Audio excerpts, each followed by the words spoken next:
ଜାଣିଲୁ ଗଛ, ମୋ ସ୍ତ୍ରୀର ଡିମାଣ୍ଡ ଦାମୀ କାଠରେ ଗୋଟେ ପଲଙ୍କ ହେବ, ତେବେ ଯାଇ ସେ ଶାନ୍ତିରେ ଶୋଇବ। ହେଲେ ଭାଇ, ଏ ଖରା ଦିନଟା ଟିକେ ଯାଉ। ଖରା ଦିନ? ହେସ୍, ସୂର୍ଯ୍ୟଠାରୁ ତା ତାତି ଭାରି ଅଧିକରେ। ହଁ ଯେ, ଏଭଳି ସମୟରେ ପୁଣି କାଠ କେଉଁଠୁ ଆଣିବ? କେଉଁଠୁ ଆଣିବି କଣ କିରେ? ତତେ ଆଉ ବାରିପଟେ କାଇଁ ଲଗାଇଥିଲି କି? ମାନେ କଣ କହୁଛ ତୁମେ? ମୁଁ ବୁଝିପାରୁନି। ତୁ ଆଉ ବେଶୀ ଅବୁଝା ହ ନା।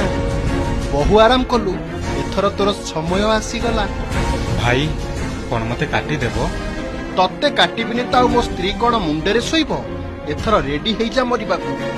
ହେ ମଣିଷ ଭାଇ, ତୁମେ ଏମିତି ଅମଣିଷ କଥା କେମିତି କହୁଛ? ଏ ଶୁଣ, ନିଜ ଔକାତରେ କଥାବାର୍ତ୍ତା କର।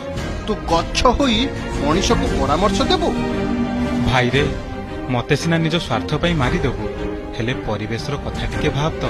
କେତେ ଚଢେଇ ଏଇ ଟାଣ ଖରାରେ ମୋ ଡାଳରେ ବସା ବାନ୍ଧିଛନ୍ତି, କେତେ ନିରୀହ ପଶୁ ମୋ ଛାଇରେ ଟିକେ ଆଶ୍ରୟ ନେଇଛନ୍ତି। ଥରେ କହିଛି ନିଜ ଜାଗାରେ ରହି କଥା କହ। କିଏ ମଲେ ଗଲେ ମୋର କଣ ଅଛି? କଣ ମୋ ସ୍ତ୍ରୀ ଠାରୁ ଏତେ ଦାମୀ ଏମାନେ? ଆରେ ମତେ ଶୁଣାଇଲା ଗପ।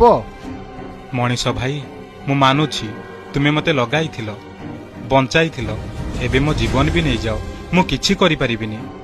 ମୋ ରକ୍ତ ଦେଖି ତୁମେ ଖୁସି ହୁଅ, ମୁଁ ଚାହିଁଲେ ବି କିଛି କରିପାରିବିନି। କିନ୍ତୁ ଭାଇ, ଏ ନିଷ୍ପାପ ଗଛ